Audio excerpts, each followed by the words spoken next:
اللہ سبحانہ و تعالیٰ نے صحابہ کے ایمان کو اسوہ اور نمونہ بتاتے ہوئے قرآن مجید میں فرمایا فَإِنْ آمَنُوا بِمِثْلِ مَا آمَنْتُمْ بِهِ فَقَدِ اهْتَدَوْا، اگر وہ لوگ جس طرح یہ صحابہ ایمان لائے اس طرح ایمان لائیں گے تبھی وہ ہدایت یافتہ کہلائیں گے، تبھی وہ سیدھے راستے پر چلنے والے قرار پائیں گے۔ دنیا کا کوئی بھی شخص ہو، اگر اس کا ایمان صحابہ کا ایمان کی طرح ہو، اس کا منہج، اس کا عقیدہ صحابہ کے عقیدے اور صحابہ کے منہج کے مطابق ہو، وہی شخص ہدایت یافتہ اور کامیاب ہونے والا شخص ہے۔ امام مالک رحمۃ اللہ علیہ فرماتے ہیں کفر من یبغض الصحابہ، وہ آدمی کافر ہے جو صحابہ سے بغض رکھتا ہے، جو صحابہ سے دشمنی رکھتا ہے، کیونکہ اللہ سبحانہ و تعالیٰ نے قرآن مجید میں کہا محمد الرسول اللہ والذین معہ، اللہ کے نبی صلی اللہ علیہ وسلم کی رسالت کا جہاں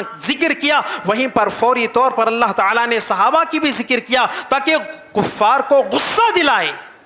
اور اگر کسی کو صحابہ کا نام سن کے غصہ آتا ہے، صحابہ کے نام سے تکلیف ہوتی ہے، تو وہ شخص کافر نہیں تو کیا ہو سکتا ہے؟ امام خلال امام احمد ابن حنبل رحمہ اللہ سے روایت کرتے ہیں، امام احمد ابن حنبل رحمہ اللہ سے پوچھا کہ اگر کوئی شخص ابو بکر رضی اللہ عنہ کو، عمر رضی اللہ عنہ کو، عائشہ رضی اللہ عنہ کو برا بھلا کہتا ہے تو آپ کی کیا رائے ہے؟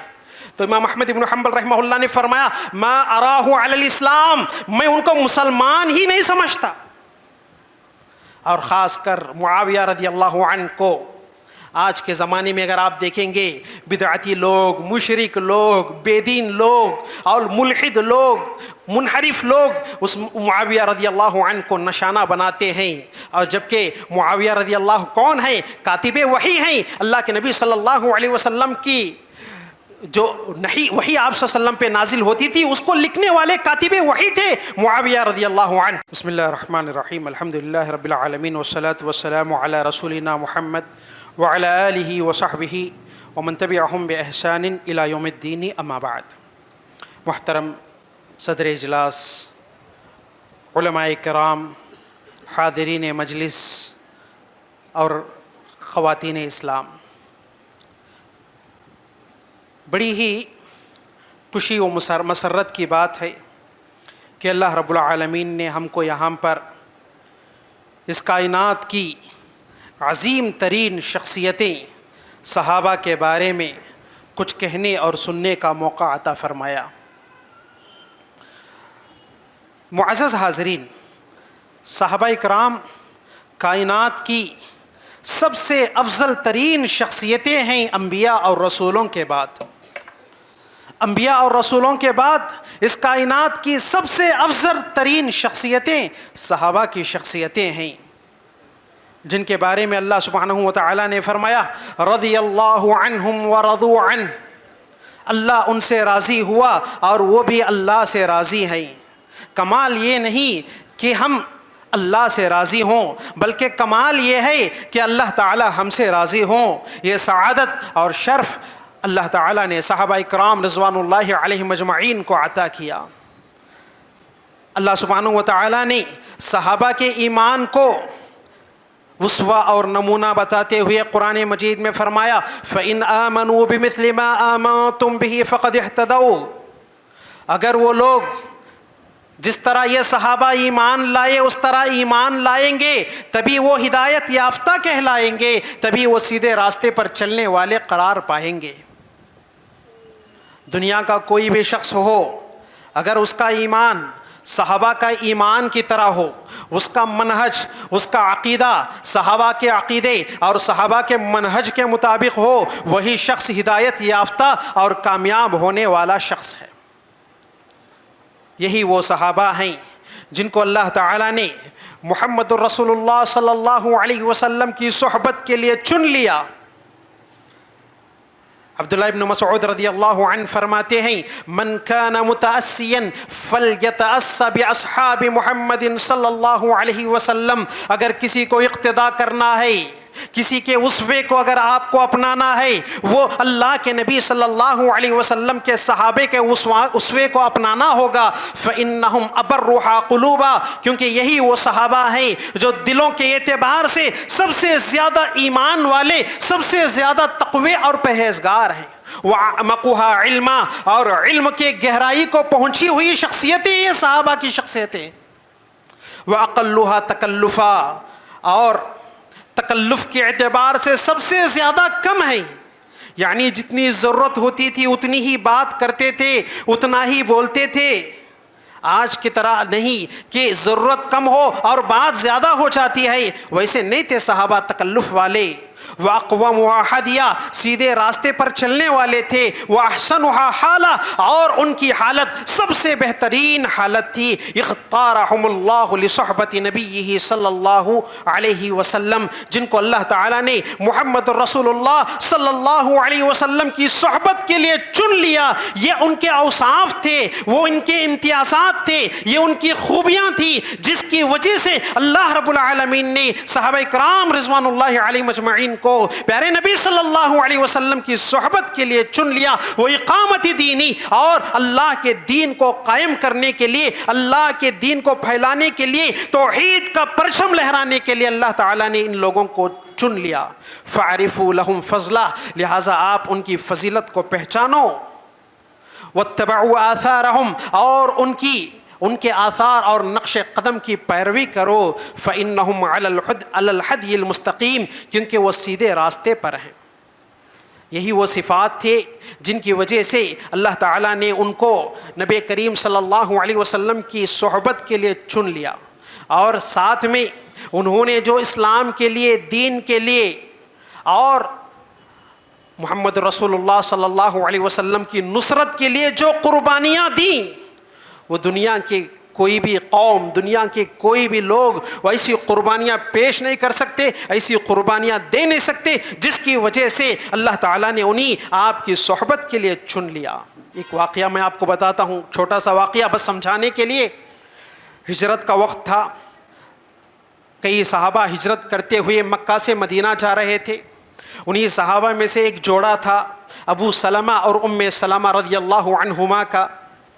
دونوں مکہ کی طرف، مکہ سے مدینے کی طرف ہجرت کرنے کے لیے نکلے ہیں. ادھر ام سلمہ کے خاندان والے آ گئے، وہاں پہنچ گئے، اور ابو سلمہ کے خاندان والے بھی وہاں پہنچ گئے. ام سلمہ کے خاندان والوں نے کہا کہ ہم ہماری بچی کو ابو سلمہ کے ساتھ مدینہ جانے کی اجازت نہیں دیتے اور مدینہ جانے سے ہم روک لیتے ہیں، کہہ کر انہوں نے ام سلمہ کو اپنے پاس روک لیا. تو ابو سلمہ کے خاندان والوں نے کہا کہ اگر آپ ام سلمہ کو ہمارے ابو سلمہ کے ساتھ مدینہ جانے کی اجازت نہیں دو گے، وہ چھوٹا سا شیر خوار بچہ، دودھ پیتا چھوٹا سا بچہ جو ان کی اولاد تھی، ان کو ہم ام سلمہ کے پاس رہنے نہیں دیں گے. یہ کہہ کر اس بچے کو چھین لیے. ادھر ابو سلمہ بیوی کو چھوڑ کر، بچے کو چھوڑ کر اکیلے مدینے کی طرف ہجرت کرتے ہوئے نکل پڑے. اللہ اور اللہ کے رسول صلی اللہ علیہ وسلم کی محبت میں مدینے کی طرف اکیلے چل پڑے. بیوی کو چھوڑ دیے، بچے کو چھوڑ دیے، تینوں ایک ایک طرف ہیں. 1 مہینہ کا وقت گزر گیا. ابو سلمہ ہجرت کر کے چلے گئے. ام سلمہ روزانہ روتی تھی. کسی بزرگ کو ان کی حالت پہ ترس آیا تو انہوں نے کہا اس عورت کو اس کے بچے سے، شوہر سے کیوں جدا کرتے ہو؟ اس کو اس کے شوہر اور بچے کے پاس لوٹا دو. تو لوگوں نے آخرکار رحم کھا کر، ترس کھا کر ان کے بچے کو ان کو دے کر مدینے کی طرف روانہ کر دیے. اکیلی عورت ایک چھوٹے سے بچے کو لے کر مدینے کی طرف نکل پڑتی ہیں اور اپنی سواری پر آگے نکل جاتی ہیں. اکیلی عورت ہیں. اتنے میں مقام تنعیم کو جب پہنچتی ہیں، عثمان بن ابی طلحہ رضی اللہ عنہ وہاں پہنچتے ہیں اور وہاں پہنچ کے پوچھتے ہیں کہ تم کدھر جا رہی ہو؟ تو کہنے لگتی ہیں کہ میں میرے شوہر کے پاس جا رہی ہوں، مدینے کی طرف. تو پوچھتے ہیں کہ اکیلی تم جا رہی ہو؟ تو کہتی ہیں کہ میرے ساتھ کوئی نہیں سوائے اللہ کے، میں اکیلے اللہ تعالیٰ کی مدد کے سائے میں مدینے کی طرف جا رہی ہوں.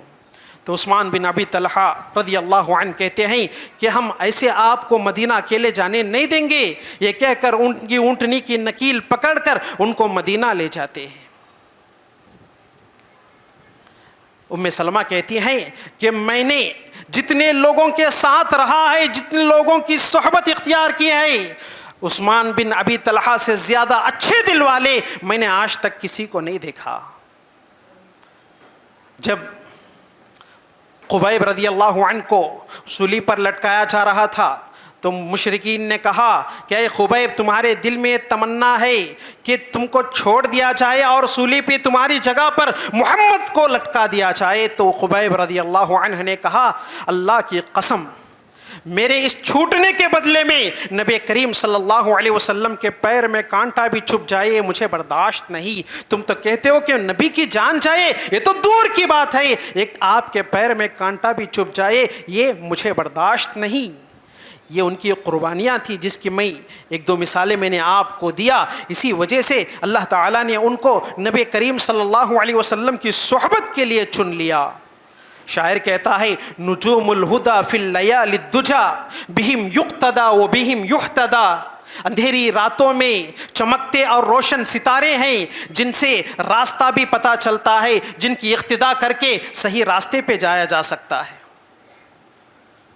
اور نبی کریم صلی اللہ علیہ وسلم نے یہی ان کی چونکہ قربانیاں تھیں، بارہا صحابہ کرام رضوان اللہ علیہ مجمعین کو لعن طعن کرنے، ان کو برا بھلا کہنے اور ان پر ظلم کرنے سے بار بار اللہ کے نبی صلی اللہ علیہ وسلم نے منع کیا۔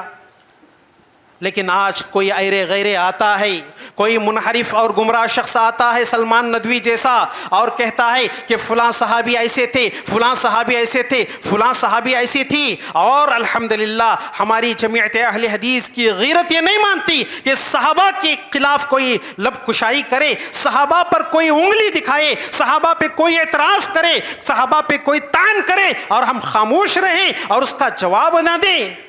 ایسا ہو نہیں سکتا، یہ ہم اہل حدیثوں کی غیرت نہیں مانتے۔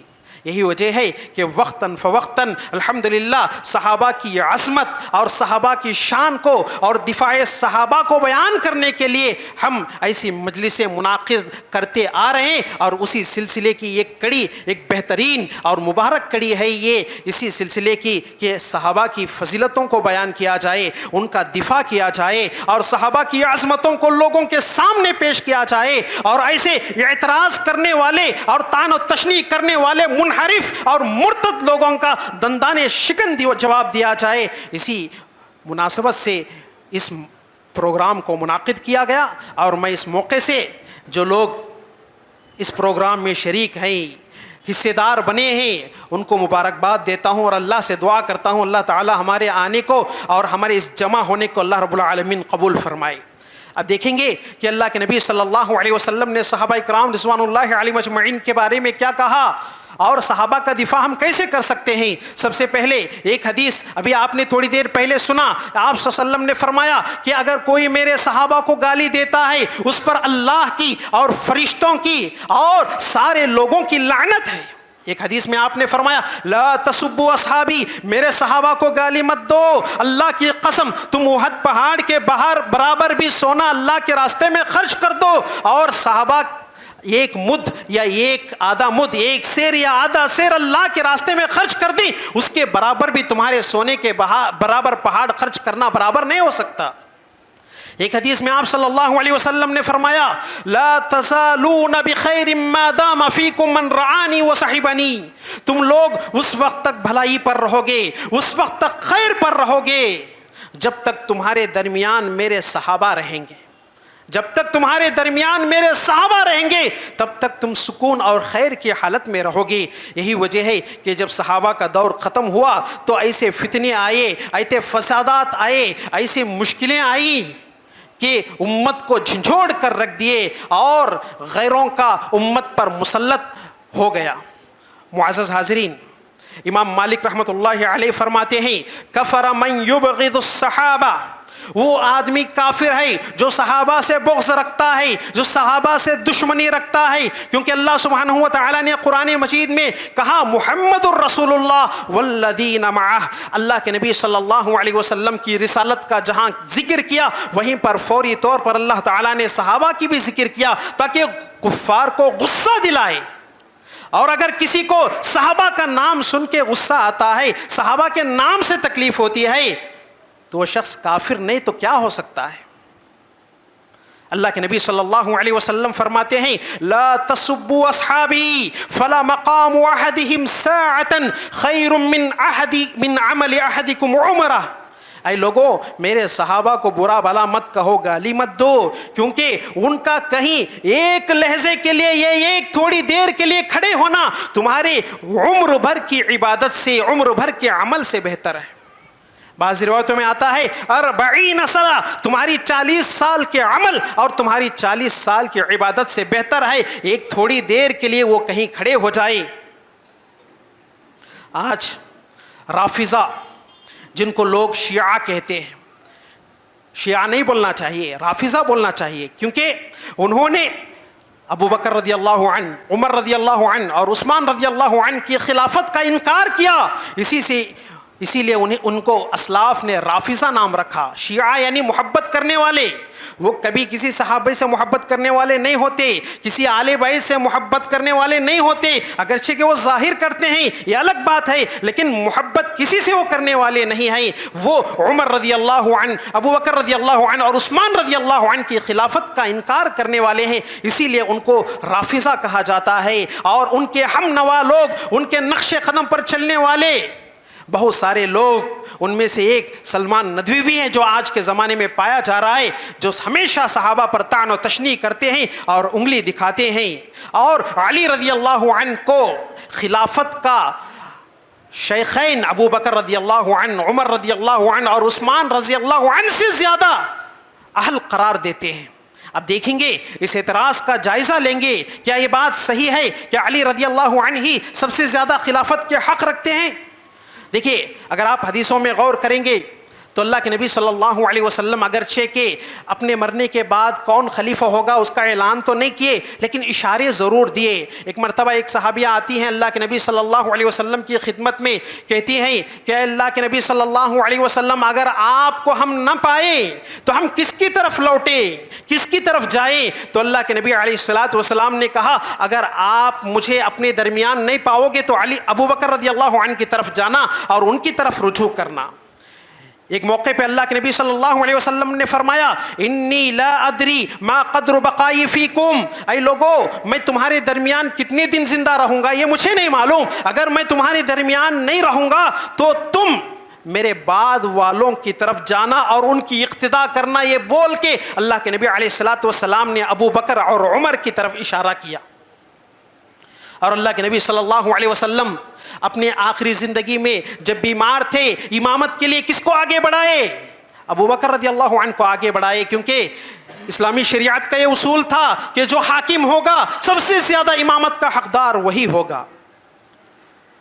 اور ایک موقع پہ اللہ کے نبی علیہ الصلوۃ والسلام نے فرمایا اگر مجھ پہ سب سے زیادہ مالی اعتبار سے، جانی اعتبار سے اگر کسی کا احسان ہے تو وہ ابو بکر کا احسان ہے، اگر میں کسی کو لوگوں میں دوست بناتا تو وہ ابو بکر کو دوست بناتا، لیکن اسلامی بھائی چارہ اس سے زیادہ بہتر ہے۔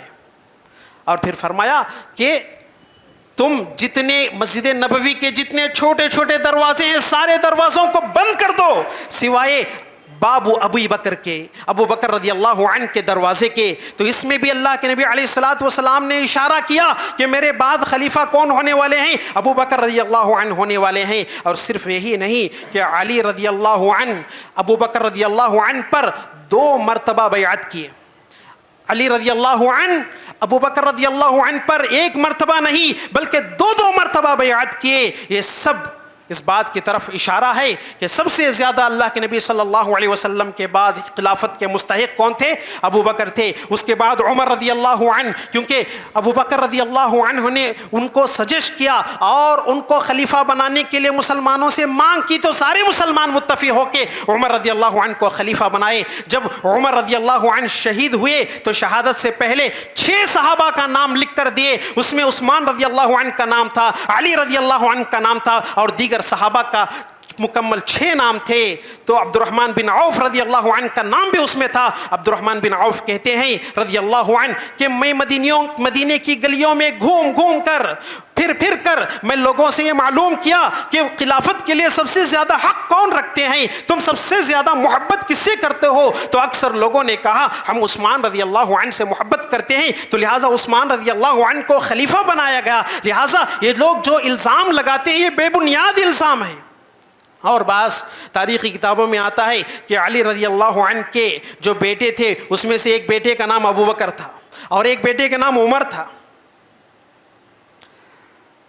اور اسی طرح آج کل جو رافضہ، شیعہ اور ان کے ہم نوا اور ہم کے نقش قدم پر چلنے والے لوگ صحابہ پہ اعتراض کرتے ہیں، خاص کر عثمان رضی اللہ عنہ پہ اعتراض کرتے ہیں، ان کی سیاست کو لے کر، ان کی جو حکومت کو لے کر بہت سارے اعتراضات کرتے ہیں۔ اور ہوا بھی یہ کہ اس زمانے میں بہت سارے اعتراضات عثمان رضی اللہ عنہ پہ آئے، ان کو قید کر دیا گیا، ان کا محاصرہ کر دیا گیا ان کے گھر میں تقریباً 40 دن۔ تو عثمان رضی اللہ عنہ ایک مرتبہ اپنے گھر کے باہر دیکھتے ہوئے لوگوں کو، مسلمانوں کو مخاطب ہو کے کہتے ہیں، اے میرے مسلمان بھائیوں، میں تمہیں اللہ کا واسطہ اور اسلام کا واسطہ دے کر کہتا ہوں، جب اللہ کے نبی صلی اللہ علیہ وسلم مدینہ آئے تو لوگوں کے پاس پانی پینے کے لیے بئر روما کے علاوہ کوئی اور کنواں نہیں تھا میٹھا پانی جہاں سے پیا جائے۔ تو اللہ کے نبی صلی اللہ علیہ وسلم نے کہا کہ کون ہے جو اس کنویں کو خرید کر وقف کرے گا اور خود بھی پیے اور دوسروں کو بھی پلائے گا؟ تو میں نے آگے بڑھ کر اس کنویں کو خریدا اور مسلمانوں کے لیے وقف کیا۔ غزوہ تبوک کا وقت تھا، سخت تنگی کی حالت تھی، سارا لشکر میں نے تیار کیا اور اس کے بدلے میں نبی کریم صلی اللہ علیہ وسلم نے مجھے جنت کی بشارت بھی دی۔ اور اسی طرح مسجد کے لیے جب جگہ کم پڑ گئی، لوگوں کے لیے جگہ جب مسجد میں تنگ ہونے لگی، تو آپ صلی اللہ علیہ وسلم نے کہا کون ہے فلاں شخص کی زمین خرید کر مسجد کے زمین میں اس کو ملا دے؟ تو میں آگے بڑھ کر مسجد کے زمین میں مزید حصہ بڑھا دیا۔ کیا تم اس پر گواہ نہیں؟ سارے صحابہ نے گواہی دی کہ اے عثمان ہاں تم نے ایسا کیا۔ تو صحابہ عثمان رضی اللہ عنہ نے اللہ سے مخاطب ہو کے کہا اللہ تو گواہ رہنا، یہ لوگ گواہی دے رہے ہیں کہ میں نے ایسا کیا۔ اور صرف یہی نہیں بلکہ عائشہ رضی اللہ عنہا کو بھی کافر بولتے ہیں، معاویہ رضی اللہ عنہ کو بھی کافر بولتے ہیں، نعوذ باللہ من ذالک۔ امام خلال امام احمد ابن حنبل رحمہ اللہ سے روایت کرتے ہیں، امام احمد ابن حنبل رحمہ اللہ سے پوچھا کہ اگر کوئی شخص ابو بکر رضی اللہ عنہ کو، عمر رضی اللہ عنہ کو، عائشہ رضی اللہ عنہ کو برا بھلا کہتا ہے تو آپ کی کیا رائے ہے؟ تو امام احمد ابن حنبل رحمہ اللہ نے فرمایا ما اراہ علی الاسلام، میں ان کو مسلمان ہی نہیں سمجھتا۔ اور خاص کر معاویہ رضی اللہ عنہ کو آج کے زمانے میں اگر آپ دیکھیں گے، بدعتی لوگ، مشرک لوگ، بے دین لوگ اور ملحد لوگ، منحرف لوگ اس معاویہ رضی اللہ عنہ کو نشانہ بناتے ہیں۔ اور جبکہ معاویہ رضی اللہ کون ہیں؟ کاتب وحی ہیں، اللہ کے نبی صلی اللہ علیہ وسلم کی جو وحی آپ صلی اللہ علیہ وسلم پہ نازل ہوتی تھی اس کو لکھنے والے کاتب وحی تھے معاویہ رضی اللہ عنہ۔ اللہ کے نبی صلی اللہ علیہ وسلم نے فرمایا سب سے پہلا لشکر جو سمندر کے راستے سے ہوتے ہوئے جنگ کے لیے نکلے گا ان کو وہ لوگ اپنے لیے جنت واجب کر لیے، اور سب سے پہلے سمندر کے راستے سے جنگ کو نکلنے والے کون تھے؟ معاویہ رضی اللہ عنہ تھے، جن کی جنت کی خوشخبری اللہ کے نبی صلی اللہ علیہ وسلم نے اس حدیث میں دی۔ امام عبداللہ ابن المبارک رحمہ اللہ سے لوگوں نے پوچھا عمر بن عبدالعزیز بہتر ہیں یا معاویہ بن ابی سفیان بہتر ہے؟ دیکھو عمر بن عبدالعزیز کون؟ بہت بڑے خلیفہ، بنی امیہ کے ایک بہت بڑے خلیفہ، صرف 1 سال کی حکومت میں اپنے حکومت کو ایسے بدل دیے کہ کوئی زکوٰۃ لینے والا نہیں تھا، کوئی غریب نہیں تھا۔ کہا گیا کہ ہمارے اس دربار میں اس حکومت میں کوئی بھی زکوٰۃ لینے والا نہیں ہے، تو انہوں نے کہا کہ لے جا کے اناج اور پانی کو پہاڑوں پہ رکھنا، کہیں یہ نہ کہے لوگ کہ اسلامی حکومت میں، مسلمانوں کی حکومت میں پرندے پیاسے مر رہے ہیں۔ ایسی عظیم ترین خلیفہ تھے کون؟ عمر بن عبدالعزیز۔ ان سے اور معاویہ رضی اللہ عنہ کے درمیان موازنہ کرتے ہوئے سوال پوچھا گیا عبداللہ بن مبارک رحمہ اللہ سے، تو انہوں نے کہا کہ معاویہ اللہ کے نبی صلی اللہ علیہ وسلم کے ساتھ میں جب چلے، ان کے کان میں جو غبار اور دھول کے ذرات گئے وہ عمر بن عبدالعزیز کی زندگی سے 1000 مرتبہ زیادہ بہتر ہے۔ عمر بن عبدالعزیز رحمہ اللہ کی زندگی سے 1000 مرتبہ بہتر ہے۔ بہت سارے لوگ پانچواں خلیفہ کس کو بتاتے ہیں؟ عمر بن عبدالعزیز کو۔ غلط بات ہے، یہ شیعہ کی ایجاد ہے، یہ روافظ کی ایجاد ہے۔ وہ معاویہ رضی اللہ عنہ کی شان میں کمی کرنے کے واسطے، معاویہ رضی اللہ عنہ کی شان کو گھٹانے کے واسطے ایسا کرتے ہیں، ورنہ معاویہ رضی اللہ عنہ بہت عظیم صحابی ہے۔ امام عمر بن عبدالعزیز رحمہ اللہ سے خود پوچھا گیا، کیا پوچھا گیا؟ علی رضی اللہ عنہ اور معاویہ رضی اللہ عنہ کے درمیان جو جنگ ہوئی اس کے بارے میں آپ کا کیا خیال ہے؟ تو انہوں نے کہا تلک دماء کف اللہ یدی عنہا، وہ ایسے حالات تھے، اس حالات سے اللہ تعالیٰ نے میرے ہاتھ کو روک لیا، اور میں نہیں چاہتا کہ اللہ تعالیٰ میرے ہاتھ کو وہاں سے روک لے تو میں اپنی زبان کو اس میں مبتلا کر کے میری زبان کو آلودہ کروں، تو میں اس کے بارے میں کچھ بھی نہیں بولنا چاہتا، کیونکہ مشاجرت جو صحابہ ہیں، صحابہ کے جو اختلافات تھے، جھگڑے تھے، وہ ان کی اپنی ثوابدید کے مطابق، اجتہاد کے مطابق تھا۔ میں اور آپ کون ہو سکتے ہیں کہ ان پہ انگلی اٹھائے، یا کوئی میکا لال جو ایرے غیرے ہے، منحرف ہے، مرتد ہے اور گمراہ ہے، وہ کیسے صحابہ کی طرف انگلی اٹھا سکتا ہے؟ شیخ الاسلام ابن تیمیہ رحمہ اللہ فرماتے ہیں من اصول اہل السنت والجماعہ سلامت صدورہم والسنتہم لاصحاب رسول اللہ صلی اللہ علیہ وسلم، کہ اہل السنہ والجماعہ کے اوصاف میں سے ایک اہم وصف یہ ہے کہ جو کتاب و سنت پر چلنے والے اہل السنہ والجماعہ ہیں، ان کی ایک خوبی، ان کی ایک صفت یہ ہے کہ ان کے دل اور ان کی زبانیں صحابہ رسول کے بارے میں پاک ہوتی ہیں اور صاف ہوتی ہیں، ان کے بارے میں ان کے دل میں کوئی بھی کجی، کوئی بھی کینہ، اور ان کی زبانوں پہ کبھی بھی کوئی بھی برے الفاظ نہیں ہوتے، بالکل ویسے ہی جیسے اللہ تعالیٰ نے صحابہ کی صفت بیان کرتے ہوئے کہا والذین جاءوا من بعدہم یقولون ربنا اغفر لنا ولاخواننا الذین سبقوا بالایمان ولا تجعل فی قلوبنا غلا للذین آمنوا ربنا انک رؤوف الرحیم۔ اس آیت میں اللہ تعالیٰ نے صحابہ کی صفت بیان کرتے ہوئے کہا جو ان کے بعد آئے، وہ کہتے ہیں اے ہمارے پروردگار ہمارے گناہوں کو بخش دے اور ہمارے بھائیوں کے گناہوں کو بخش دے، اور اپنے بھائیوں کے بارے میں ہمارے دل میں تھوڑی سی بھی کینہ، بغض اور حسد اللہ ہمارے دلوں میں تو نہ رکھ۔ بالکل یہ جو صحابہ کی صفت ہے ویسی ہی صفت ہم اپنے دل میں پیدا کرنا چاہیے، کس کے لیے؟ صحابہ کرام رضوان اللہ علیہم اجمعین کے لیے۔ اور وقت پڑے تو صحابہ کا دفاع کریں، صحابہ پہ کوئی انگلی اٹھائے، برا بھلا کہے، کوئی اہل حدیث کی غیرت اس کو تسلیم نہیں کرتی، وہ خاموش رہے، ایسا ہو نہیں سکتا۔ اپنی طاقت کے مطابق، اپنی استطاعت کے مطابق ضرور اس کا رد کرے۔ اور ایک بات یاد رکھیں، اپنے بچوں کو صحابہ کی عظمت بتائی، اپنے بچوں کو صحابہ کی زندگیاں سکھائے، صحابہ کے سنہرے واقعات ان کو بتاتے رہیں۔ ہمارے بچوں کو ہم نہ جانے کون کون سی بیکار اور بیہودہ کہانیاں بتاتے ہیں اور بیکار اور بیہودہ باتیں بتاتے ہیں، اور موبائل جیسی بیہودہ چیزوں میں ہم اپنے بچوں کو مصروف رکھتے ہیں۔ اس کے بجائے اگر ہم اپنے بچوں کو صحابہ کے قصے بتائیں گے، صحابہ کے واقعات سنائیں گے، صحابہ کے ایمان افروز باتیں بتائیں گے، ہمارے بچے چونکہ واقعات ہیں، بچوں کا دل اس کی طرف مائل ہوتا ہے، سن لیتے ہیں، اور ان کے دل میں ایمان پیدا ہوتا ہے، تقوی پیدا ہوتا ہے، ایک جذبہ ان کے اندر بھی آتا ہے کہ ہم بھی صحابہ کے جیسے بنیں۔